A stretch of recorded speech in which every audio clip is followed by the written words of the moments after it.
Bonjour à chacun d'entre vous. J'ai choisi de partager ce que j'ai lu en anglais dans le livre de Jonathan Cahn intitulé « Le livre des mystères », en anglais « The Book of Mysteries ». Jonathan Cahn est connu à travers le monde pour la voix prophétique pour cette génération.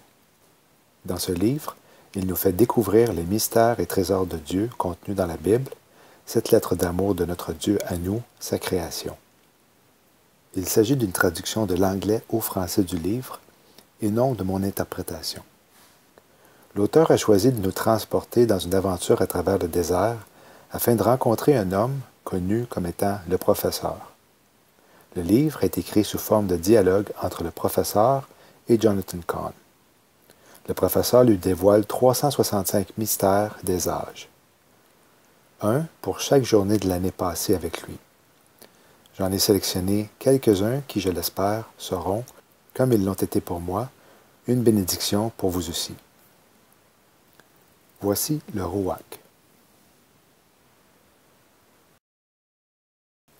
Il m'a emporté dans un désert. C'était une journée venteuse, tellement venteuse que c'était presque violent. « Viens, » a dit le professeur. Il me demandait de marcher contre le vent qui soufflait. Alors, c'est ce que j'ai fait. « Comment est ta marche contre le vent ?» me demanda-t-il. « C'est une lutte, » je répliquai. Il dit, « Dans le langage des Écritures, le mot pour vent est « roak ». Mais il a une autre signification. Ça veut aussi dire « l'Esprit ». En hébreu, le Saint-Esprit est le Saint-Vent. Alors, qu'arrive-t-il lorsque vous marchez contre le vent? Ça crée une résistance. Cela devient difficile de marcher et vous vous fatiguez. Il dit, dans le même sens, lorsque vous marchez contre l'esprit, ça crée une résistance dans votre vie. Tout ce que vous faites devient dur. Ça prend plus d'énergie pour en faire moins. Alors, lorsque vous allez contre son esprit, vous vous battez contre le vent.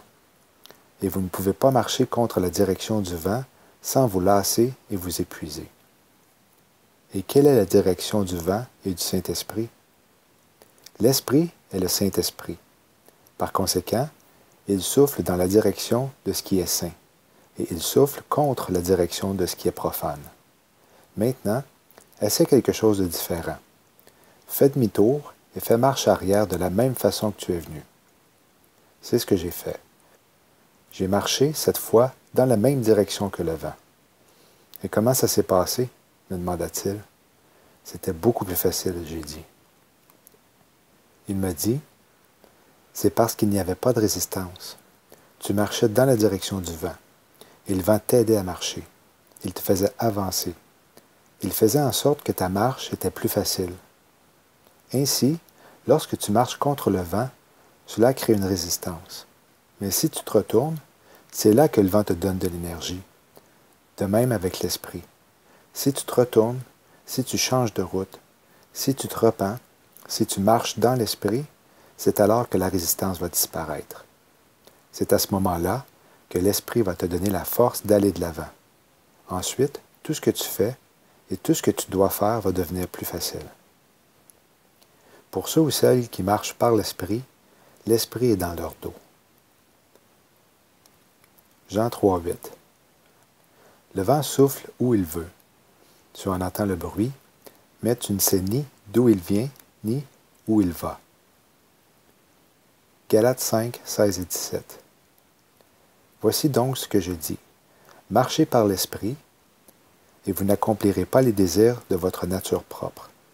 En effet, la nature humaine a des désirs contraires à ceux de l'esprit, et l'esprit a des désirs contraires à ceux de la nature humaine. Ils sont opposés entre eux, de sorte que vous ne pouvez pas faire ce que vous voudriez.